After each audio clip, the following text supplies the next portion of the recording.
Rotary club Palanpur city દ્વારા આયોજિત પાલનપુર ખાતે નવરાત્રી ગરબા હરીફાઈ મહોત્સવ અને નેશન બિલ્ડર એવોર્ડ સન્માન સમારોહ યોજાયો તો દર વર્ષે રોટરી ક્લબ પાલનપુર સિટી દ્વારા નવરાત્રી ગરબા હરીફાઈનું આયોજન કનુભાઈ મહેતા હોલ વિદ્યા મંદિર કેમ્પસમાં યોજાયો તો આ વર્ષે 2025-26માં નવરાત્રી મહોત્સવ હરીફાઈમાં પાલનપુર શહેરની 13 પ્રાથમિક સરકારી શાળાએ ભાગ લીધો હતો, જેમાં આ જગદંબા મા અંબે મા આદ્યશક્તિ સાથે તમામ માતાજીઓની આરાધના સાથે સમગ્ર વાતાવરણ ગુંજી ઉઠ્યું હતું. પાલનપુરની સરકારી પ્રાથમિક શાળાઓ શ્રેષ્ઠ શાળાઓ છે અને તેની પ્રતિથી દર વર્ષે રોટરી ક્લબ પાલનપુર સિટી કરાવે છે. આ વર્ષે ગરબા હરીફાઈ બેસ્ટ ડ્રેસ અને બેસ્ટ એન્ટ્રી, બેસ્ટ એક્ટિવિટીઝ તેમજ સાથે 3 પ્રથમ વિજેતાને નંબર આપવામાં આવે છે, જેમાં બ્રાન્ચ મિડલ શાળા નંબર 1 પ્રથમ ક્રમે વિજેતા બનતા હર્ષોલ્લાસ સાથે સમગ્ર હોલમાં પ્રત્યેક વ્યક્તિ ઉત્સવ ઉજવાયો હતો. બ્રાન્ચ સ્કૂલ નંબર 1 ની બાળાઓને સમગ્ર માર્ગદર્શન પૂરું પાડનાર શાળાના શિક્ષિકા બહેનો સાહસિતા સૈયદ અને સ્નેહા રાવલે આપ્યું હતું.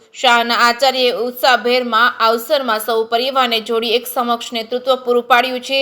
સાથે સૌ શિક્ષક મિત્રોએ પોતાની આગવી શૈલી સાથે આ ગરબા હરીફાઈમાં પોતાનું સમર્થન યોગદાન આપ્યું હતું. જે કે સિંહ ગુજરાતી સાથે ભરત ઠક્કર ડીસા.